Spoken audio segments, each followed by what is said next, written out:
So pretty much except for my kidneys, my heart, and my brain, everything's fine. I'm doing very well. I guess I could get my feet checked out, and probably my teeth and my eyes, and my skin isn't great either. But other than all that, um, I'm doing pretty well. So those are pretty much the only things wrong with me. But let's look at our goals today and see what positive things I can accomplish despite my limitations. And we all have our limitations. All right, so Jay Wilburn, 2022 goals. Publicity goals. I usually separate them out by category, but then still number them. I usually have a main goal, but then like a stretch goal that I can go to if I overachieve. And I tend to pick goals on the basis of things that I'm pretty sure I can do because I don't want to be struggling all year. And if I want to go above and beyond, I think that's what the stretch goal is for. So I don't want to say that the goals are minimal. So it's not like I pick the smallest possible thing, but I pick things that are can be accomplished with reasonable effort from where I am at this point.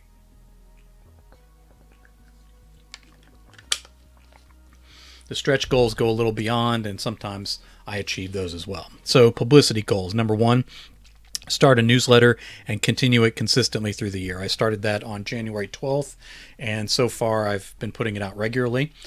Publicity stretch goal, make it a weekly newsletter. I'm producing enough content to do that already, and if it is weekly, I can do fewer sections each week while still promoting everything I need to over the course of the year. If you're interested in signing up for that newsletter, you can click on my about page on Twitch, and you'll find a image that'll link you to the sign up for that. Uh, It'll ask you to sign up. You can also click I want to read it first, and then you can get in and look at the newsletters without signing up if you don't want to see them in your inbox weekly. So I do have a good bit of content that I produce anyway. Obviously, some of it's on here. So each week, I try to keep it brief. I do a small section at the beginning. Sometimes I talk about what I'm doing. Sometimes I talk about life in general, but try to keep it very brief. I have a article of some kind that I share, something that I wrote on Lit Reactor or something I had on my own blog. I have an image for it, a few sentences, and then a link you can click if you want to continue reading. I have a story in my newsletters, so I'd pick something old from Patreon and I make it public and then link it to the newsletter. So I have an image, the first couple lines of the story, and then continue reading if you click more. And then usually one more section, something I'm advertising, like watching me here on Twitch or something that I've written that people can buy or that kind of thing. So I try to keep the newsletter pretty brief, so it's not a situation where it's piled in someone's inbox and they're like, I don't have time to look at this, and they just turned off. I've actually had some pretty good click through on those, so I have a good percentage of people opening them and a good percentage of people clicking a link.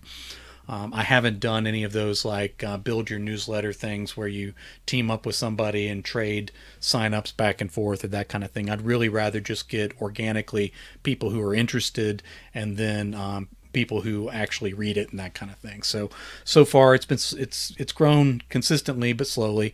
But the people who are there, most of them are reading the newsletter. So I'm pretty proud of that one, and I think I'm off to a good start, and we'll be able to keep that up through the year.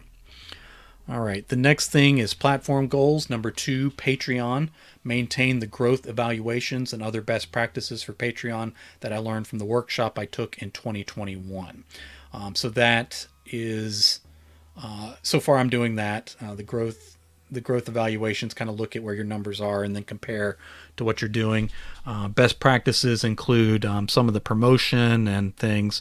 Main thing I'm doing is building audience, so I need more audience before I have more people supporting on Patreon, but I have added patrons on there, and I've added a good bit to the amount of money that's coming in, so I'm pretty proud of that. Patreon stretch goal, maintain contact with the accountability group I joined from the workshop and apply the ideas I learned from the other group members through the year. Now, this has actually been the most valuable. It's a group about 10 people. Most of them do something besides writing, so I kind of picked a group like that anyway. Some of them are doing some different type things. Some of them are musicians, some of them visual artists, that kind of thing. And so by kind of looking at what they do, I get ideas outside of what other writers are doing. I do think there would be an advantage to being part of a group that is writers. But I also think that, because I do this video stuff and things like that, that learning from other performers that are outside the world of writing gives me some ideas, and I've actually picked up a few things from them that I'm going to start applying. I've had to miss a couple sessions here and there because of doctor's appointments and that kind of thing, and that's going to continue because I have lots of doctor's appointments now. But I'm going to continue to go each time that I'm available. Because I do learn new things from them that I can use. And it appears to be helping build up my Patreon slowly but surely. All right. Platform goals. I think that was a platform goal there too. Yeah, still a platform goal. Twitch. Help other writers and authors establish a presence on Twitch and then steal the best ideas from them. I think they're cool with this. Actually, I've had more than a couple writers approach me and talk about it, and as one of my goals, I'm putting myself out there to help them establish themselves as streamers, but then figuring out what to do on Twitch itself. And so I'm pretty proud of what I'm doing with that, and like I said, stealing the best ideas. As more writers experiment with live streaming, but specifically live streaming on Twitch, then you can kind of see what they do that works and apply it to how it would work for you. Twitch stretch goal: achieve the requirements to become a Twitch partner, get offered partnership, and then turn it down. At this point, I don't know that there's huge advantages to being a partner on Twitch. At that point, you become exclusive. I'm not actually streaming anywhere else, so it wouldn't hurt me all that much. But you're kind of giving up something for nothing, so unless there's some huge benefit to being a partner, I'm not looking to do that. Reaching the requirements for partner would be good. It would just mean there's more viewers. It would mean that there's more interaction, all that kind of stuff. So all of that's positive. But I don't know that I actually want to become a partner with how it's currently set up. There's a lot of partners that are looking to go other places. And I know at one point that they talked about partners having like a direct helpline and that kind of thing. But from what I'm hearing from the ones that are making various videos, they're saying they don't seem to have that sort of contact or advantage that was advertised. So again, I'm not dishing on Twitch. I think it's a good platform and I'm here for a reason. But at this point, I don't see the benefits of partnership over affiliate at this point. Now, if there was a bigger percentage that you took of your subscriptions or that kind of thing, then I might consider making that leap if I got to that point. The key, though, to this is that I just need to build up. So I need to continue to improve what I do, continue to draw people in, and create the kind of content that would interest people in what's going on here. So that's kind of the point of that goal, not so much the benchmark as creating the content and audience that would make that possible, I guess. Next is a publishing goal. All right, number 4, publish a multimedia short story collection from stories I wrote on Twitch and use it to build interest in my live streaming as well as my other writing. I already got that set up. It's February 3rd. The ebook's going to go up on Godless, and then February 15th, the ebook and the paperback will go live on Amazon. You can actually pre-order it right now from Amazon if you want the ebook, or you can grab the ebook early from Godless. There is a link in my About page, so you can go down and find that cover, click on it, and see the page on Amazon if you so desire. Publishing stretch goal: become a finalist for the Pulitzer Prize in Fiction in 2023 for the collection. Now I have a winking face there because, of course, that's a little tongue-in-cheek. I do want to make it quality, and I do want people to recognize the quality in it. Like if a reader reads it, I want them to feel like they got something really good. There'll be links in the book, both in the ebook and in the paperback, where you can find the videos of those. So if I wrote it on stream, edited it on stream, and read it on stream, you can find those 3 videos and kind of see the stories come to life before you as you're reading them or that kind of thing. So I think it's kind of a cool idea, and I look forward to seeing kind of how it's received. The great thing about saying that I want to become a finalist for the Pulitzer Prize is that doesn't get decided until 2023. So technically, I haven't failed that goal if I reach the end of the year. So we can see how that plays out. Now, it'd be really funny if that actually happened. It's obviously this is a joke, but if that actually happened and I had it down as a goal, people would be really, really impressed by that. So I'm going to keep it in the back of my mind. All right, publishing goals number 5. Publish the novel I wrote for NaNoWriMo and use the novel to build interest in November 2022's NaNoWriMo streams on Twitch as well as my other writing.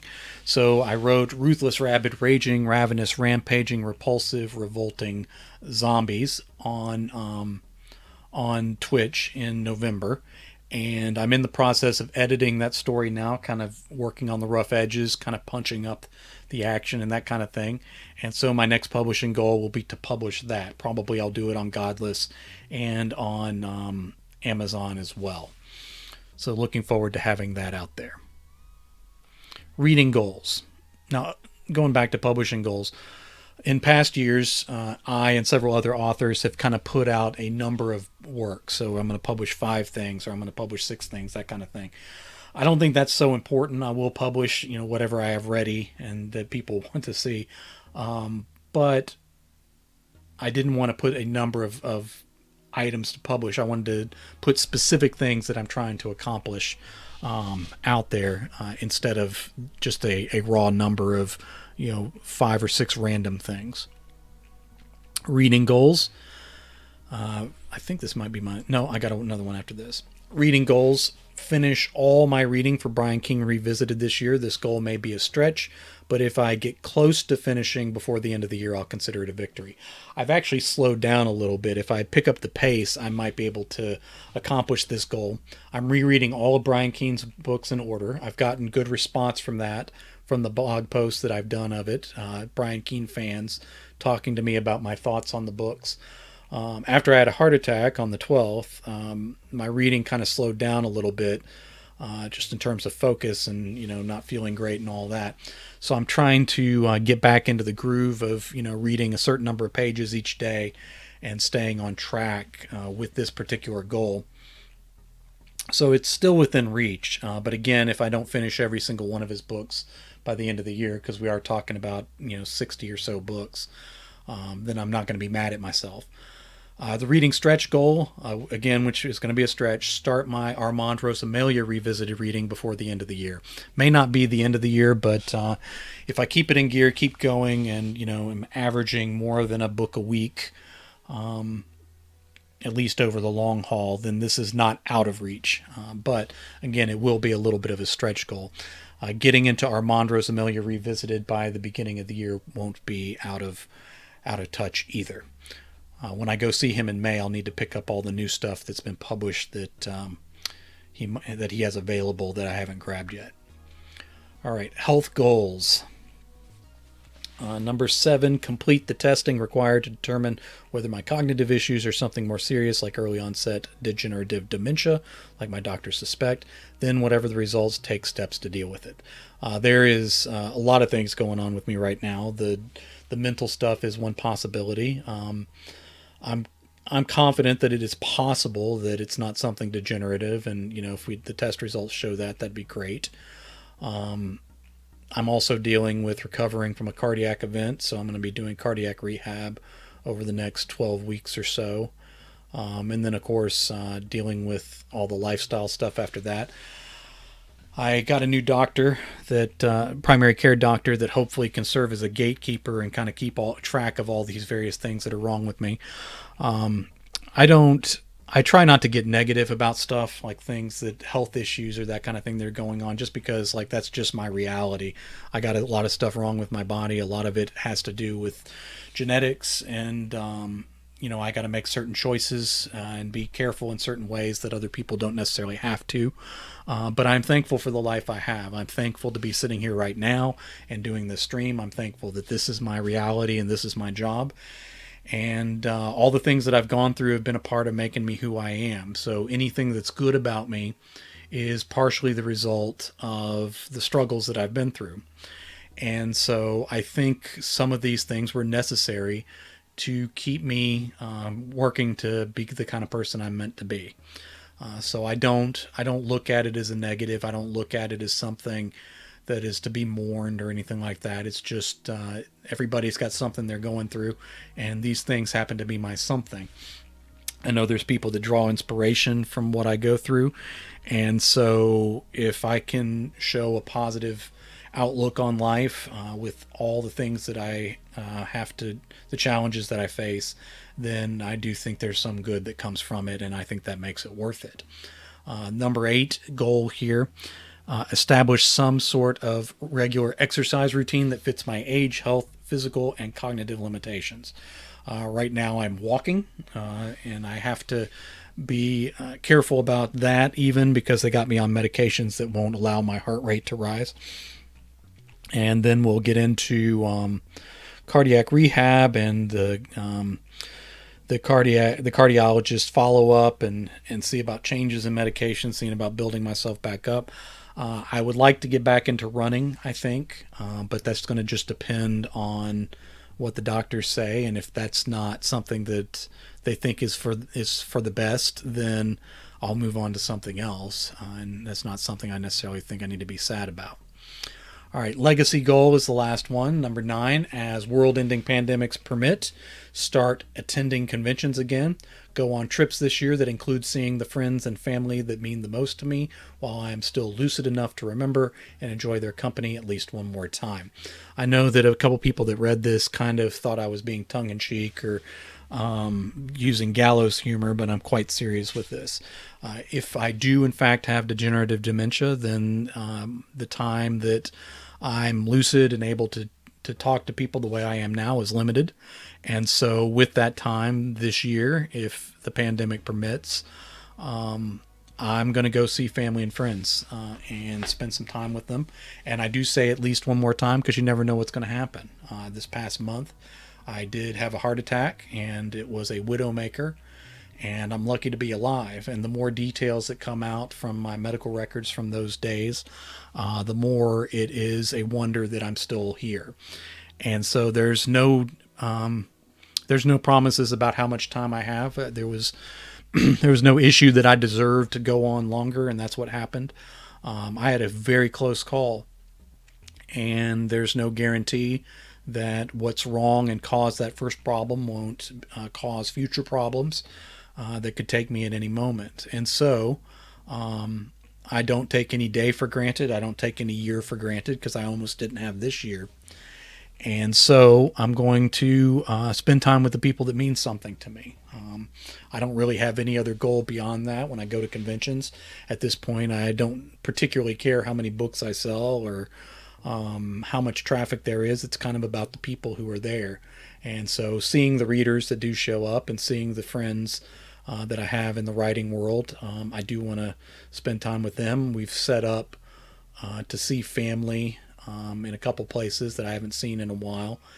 And we're taking some trips with the kids. So my wife and I and the kids are going to do some things as a family unit that'll help build up some memories and that kind of thing. And while they're young and while we can enjoy it and all that kind of stuff. So I think this is an idea that even if you're in perfect health, which none of us are in perfect condition, I don't think, it bears mentioning that if there's somebody that means something to you, if there's something that means something to you, now is a better time to get at it than later, because now you have, and it's fleeting, but later is never guaranteed.